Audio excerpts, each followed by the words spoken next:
La saison des brunchs se poursuit à la Villa Bernasconi avec pour concept de lier le brunch à un spectacle. Brice Catrin, qui organise cette série de spectaculaires mini-brunchs maximalistes, y associe différents artistes pour des performances inédites.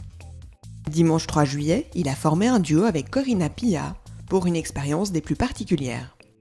Stimuler des sens tels que l'ouïe et l'odorat lors d'un spectacle, voilà le défi que ce duo de choc s'est lancé. L'idée, je pense qu'elle est partie du brunch, n'est-ce pas ? C'est partie du brunch, mais aussi de l'idée de ne pas ouvrir seulement les oreilles et puis cette sensation-là, mais aussi l'odorat et tout ce que ça provoque, un odeur par rapport à qu'est-ce que ça provoque un son, et de mélanger les deux. Oui, c'est vrai que les odeurs sont... Enfin, l'odorat est un sens qui est assez peu utilisé, enfin, même très rarement dans l'art, dans les spectacles en général. Et en fait, on aime bien tous les deux ça, donc ça tombait bien. C'est un spectacle qui mêle musique et odeur. Donc voilà, de même qu'on peut raconter une histoire au théâtre avec des personnages qui racontent un truc. Nous, on va raconter une espèce d'histoire avec un déroulement musical et un déroulement d'odeur. La performance s'est déroulée une fois n'est pas coutume avant le brunch, de quoi éveiller les sens et donner une fin de loup. On aimerait préparer des odeurs un peu volatiles, comme fleuries, comme on peut dire, un peu des odeurs comme ça. Des odeurs un peu chaudes qui animent bien le plus bas. Et puis après, les odeurs très chaudes qui font envie de manger.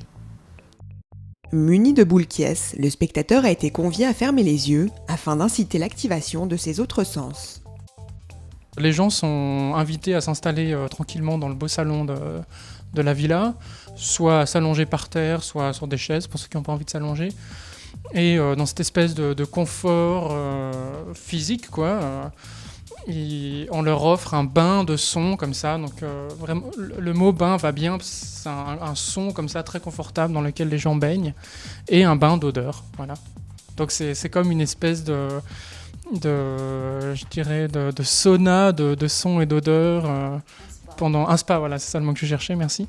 Un spa de son et d'odeur pendant une petite heure.